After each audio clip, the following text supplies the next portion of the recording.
gagawa po ako ng waraga inap. Ayan, malagkit na kanin, sibuyas na hiniwa ni Rose, kamatis. Tapos na ako mag-tutor, so ito naman ang gagawin ko ngayon. Nasipag ng lola nyo. Mint leaves at bardunes. Di ko alam kung ano yan eh. Tapos syempre kailangan natin ng grape leaves. Yan, ibabalot namin yan mamaya. Diyan na ganyan ang itsura niya. Yan ang magiging itsura niya.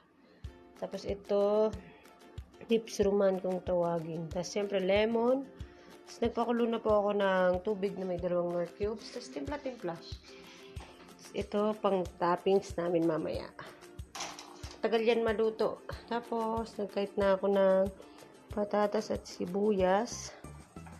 Kasi kailangan natin ilagay yan sa kaldero. Tip yan para hindi masunog ang ating malagkit. Tapos papakuluan lang po natin siya ng papakuluan na matagal.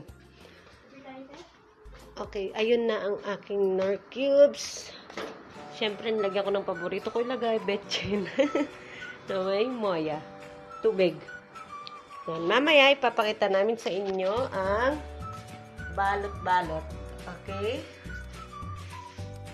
Ayun na po yung kamati, sibuyas, mint leaves, bardunis, at saka ang malagkit na rice. Tapos tinimplan ko na siya ng kanina pinakita ko sa inyo, yung olive oil, lemon, tsaka yung dips roman. Hindi ko alam kung ano nun eh. Tagalog nun eh. Sa atin, hindi ko alam kung ano yun. Yung kanina pinakita ko sa inyo yung red na bunga-bunga yun. Yung katas nun. Tapos ito yung guava leaves. So, tapos yung kanina pinakita ko sa inyo, mga kalola, ayan po ang sibuyas. Ilalim natin sibuyas. Tapos patungan natin ng actually, ano lang yan eh. Wala naman yung yung mga yan eh. Para lang hindi siya masunog. Hindi mapunta dun sa waraga inap na ginagawa namin ng aking friendship. Ayan. Bukas pa namin siya lulutuin. Gaganyan-ganyan lang muna namin siya. Ganyan po ang tamang pagbalot.